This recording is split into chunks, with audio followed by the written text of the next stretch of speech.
வணக்கம். ரொம்ப முக்கியமான விஷயத்துக்கு தான் இந்த வீடியோ. இன்றைக்கி காலையில் நம்ம அரசு சார்பில் 5,000 ரூபாய் உங்கள் அக்கௌண்ட்டுக்கு வந்திருக்கோம். எதுக்காக இந்த பணம்? நாங்கள் ஆட்சி பொறுப்பேற்றப்போ கொரோனா உச்சத்தில் இருந்துச்சு. அதை சமாளித்து மக்களின் உயிரை காத்தது மட்டும் இல்லை, அவங்க வாழ்வாதாரத்தை காக்க 4,000 ரூபாய் நிவாரணத் தொகையையும் வழங்கணும்.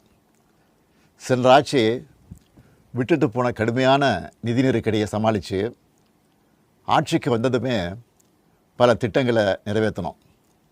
நம்ம ஆட்சிக்கு வர்றதுக்கு முன்னே மாதம் 1,000 ரூபாய் உரிமைத் தொகை வழங்கப்படும்னு அறிவித்தேன். அப்போது இது சாத்தியமே இல்லைன்னு சிலர் சொன்னாங்க.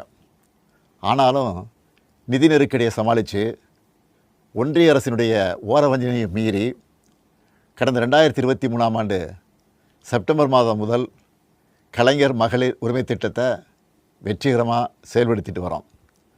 முதல்ல 1,13,00,000 மகளிருக்கு பயனளித்த இந்த திட்டம் அண்மையில் அது விரிவுபடுத்தப்பட்டு இப்போ 1,31,00,000 குடும்பத் தலைவிகள் பயன்பெற்று வராங்க.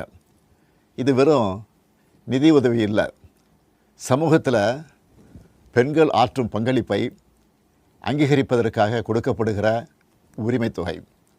இந்த தொகையை வச்சு அன்றாட வீட்டு செலவுகள், குடும்பத்தில் ஏற்படும் மருத்துவ செலவுகள், குழந்தைகளுக்கான கல்வி செலவுகள் என பல அத்தியாவசிய செலவுகளை மகளிர் தாங்களே நிறைவு செய்ய இந்த திட்டம் வழிவகுத்துச்சு.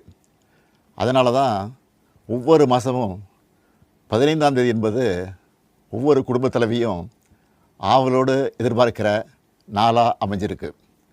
இவ்வளவு சிறப்பு வாய்ந்த இந்த திட்டத்தை மற்ற மாநிலங்களும் பின்பற்றி வராங்க. இந்த உரிமைத் தொகையை மேம்படுத்தணும்னு நாம் செயல்பட்டு வந்தால் அதுக்கு எதிராக டெல்லியில் இருக்கக்கூடிய ஒரு கூட்டமும், தமிழ்நாட்டில் அவங்களுக்கு அடிமையாக இருக்கக்கூடிய இன்னொரு கூட்டமும் எதிர்வரும் சட்டமன்ற தேர்தலை காரணம் காட்டி அடுத்த 3 மாதத்துக்கு இந்த மகளிர் உரிமைத் தொகையை நிறுத்த சூழ்ச்சி செய்கிறதா தகவல் வருது. இது வச்சு நீதிமன்றத்தில் வழக்கு தொடரவும் சிலர் முயற்சி செய்வதாக செய்திகள் வருது.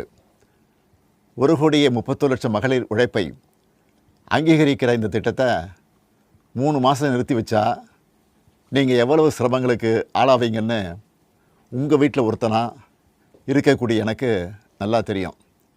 கடும் வெயிலில் வேலைக்கு போக கஷ்டமான கோடை காலத்தில் இந்த தொகை நிறுத்தப்பட்டால் உங்களுக்கு எவ்வளவு வலி ஏற்படும்னு என்னால் உணர முடியுது. உங்கள் மாதாந்திர செலவை எப்படி சமாளிப்பீங்க? உங்கள் குடும்பத்தில் நோய்வாய்ப்பட்டவங்களுக்கு மாத்திரை வாங்கி கொடுக்க முடியுமா? குழந்தைகள் தேர்வு எழுதுகிற காலத்தில் அவங்களுக்கு உணவு கொடுப்பதிலிருந்து தேவையான கல்வி செலவுகளை செய்ய முடியுமா? இந்த கஷ்டத்தையெல்லாம் நினச்சி பார்த்து தான் ஒரு முக்கியமான முடிவை எடுத்திருக்கிறேன். அதன்படி இந்த பிப்ரவரி மாதம் மட்டும் இல்லாமல் அடுத்த 2 மாதம், அதாவது மார்ச் ஏப்ரலுக்கான உரிமைத் தொகை தவணைகளை சேர்த்து 3,000 ரூபாயும், கூடுதலாக கோடைக்கால செலவுகளை கருத்தில் கொண்டு மேலும் 2,000 ரூபாய் சிறப்பு தொகையும் சேர்த்து இந்த பிப்ரவரி மாதம் 5,000 ரூபாயை சிறப்பு மகளிர் உரிமைத் தொகையாக 1,31,00,000 பெண்களுக்கு வழங்க உத்தரவிட்டிருக்கிறேன். இந்த தருணத்தில் இன்னொரு அன்பான வேண்டுகோள். இந்த 5,000 ரூபாயை அடுத்த 3 மாதத்துக்கு நீங்கள் பயன்படுத்திக்கணும் என்பதால் கொஞ்சம் கவனமாக செலவு பண்ணுங்கள்.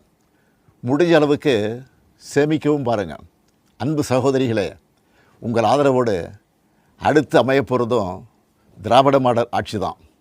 அதனால் நீங்கள் மனம் குளிரும் சிறப்பான ஒரு அறிவிப்பையும் இந்த நேரத்தில் சொல்ல விரும்புகிறேன். அடுத்த திராவிட மாடல் 2.0 ஆட்சி காலத்தில் உங்களுடைய உரிமைத் தொகை 2,000 ரூபாயாக உயர்த்தி வழங்கப்படும். சொன்னதை செய்கிற முத்துவேல் கருணாநிதி ஸ்டாலின் கொடுக்கிற வாக்குறுதி இது. இதையும் எப்படி பண்ணுவோம்னு சிலர் கேட்கலாம்.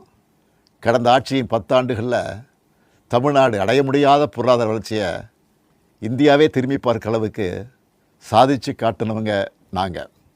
அதனால் எந்த தடை வந்தாலும் அதையெல்லாம் தாண்டி தமிழ்நாடே வெல்வோம் ஒன்றாக.